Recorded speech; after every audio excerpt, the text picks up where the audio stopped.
Hello everyone, I'm Jeremy. I'm a fourth year landscape architecture student studying at Cal Poly SLO here in the beautiful hills, and today I'm going to tell you about my senior project, or rather a story about place. Now maybe it wasn't the best idea to film this video in the middle of a run, but it's always a challenge to start these kinds of videos. At first I had a lecture by Macy Hughes, and I even dabbled with a story about Michael Jackson.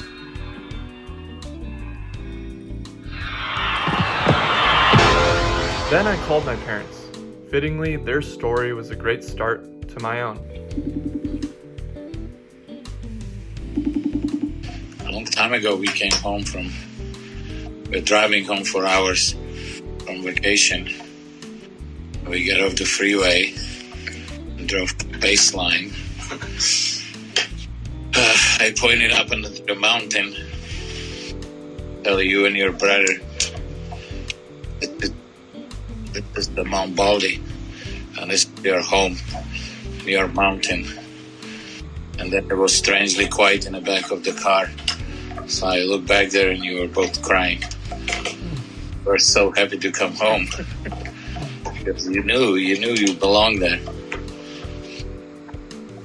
I have to say, same happened to Jonah 7 years later or so, and then you were laughing at him that he was crying. Which is kind of funny. Even from a young age, I had a deep and profound connection to place. This connection, along with my passion for art, led me on the journey of becoming a landscape architect, a profession where I can make these places for people, but it's easier said than done. Everyday landscapes that provide meaning are dwindling in society's pursuit of technological advancement and economic status, resulting in a looming shadow of dissatisfaction on our subconscious. Meaning is also reduced by this growing sophistication of resources. No longer do you need to rely on the local stream for water or the local farmers for food.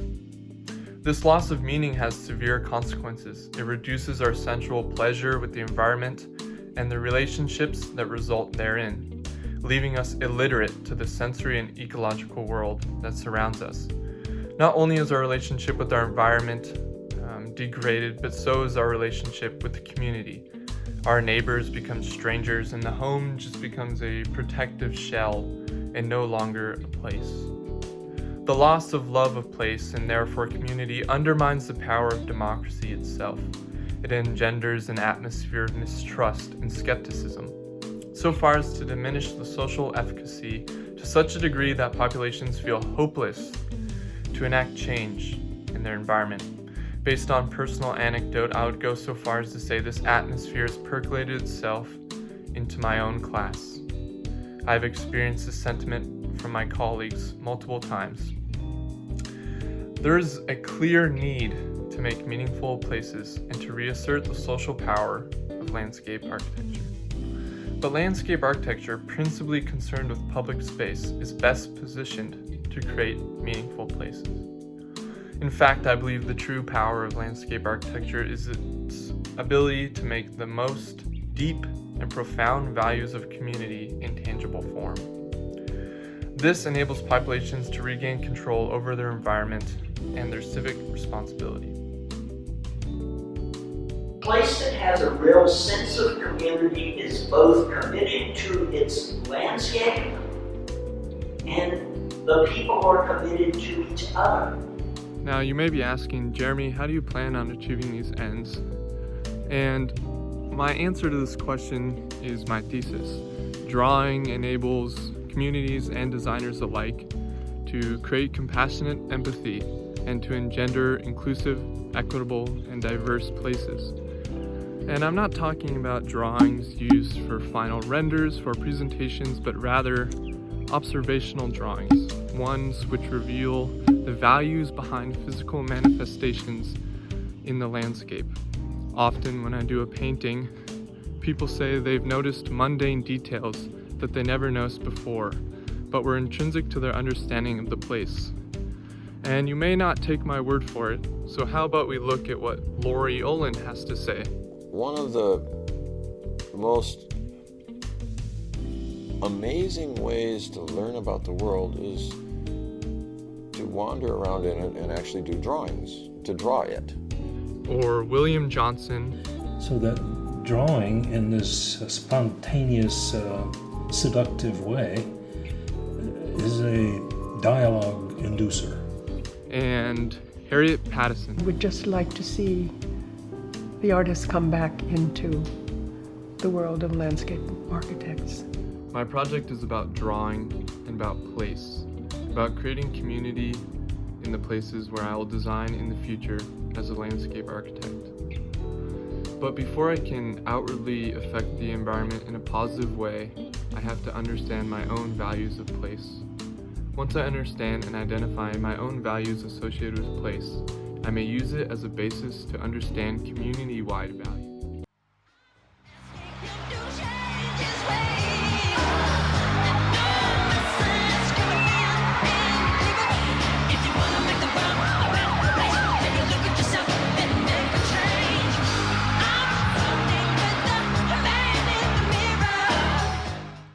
Therefore, my senior project has two aims to explore my thesis. The first is to understand my own identity to place.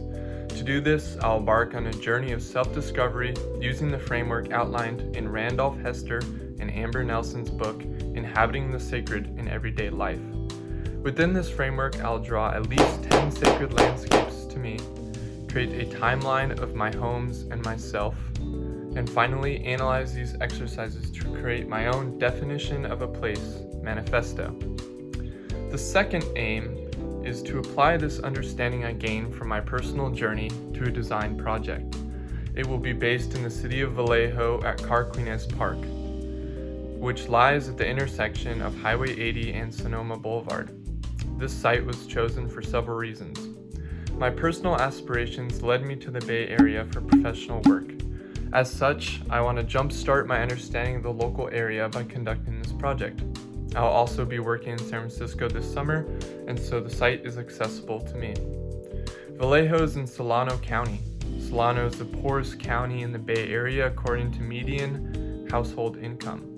Vallejo is also one of the most diverse cities in the world. Vallejo is a culturally diverse community.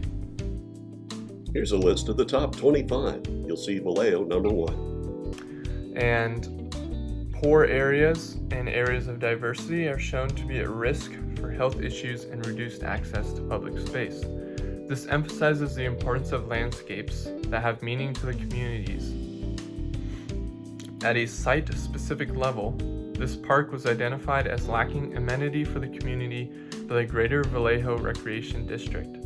As a consequence, they would like to see what that area could become for the local community. I'll work with the Greater Vallejo Recreation District to receive any feedback on my work as to how it will serve the community.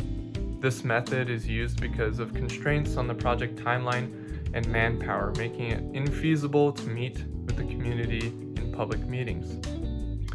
However, this method is still valid, as it was used in Montejo, North Carolina by Randolph Hester himself, where they found that the values of the community leaders were in fact representative of the community itself. This project will help me become a designer who's really concerned about place making. From it, I hope to glean applicable knowledge to my future practice when landscape architecture is used to create truly meaningful places. It is an invisible force in the lives of people. It is a quiet hero, unnoticed, but of the utmost importance. Thank you.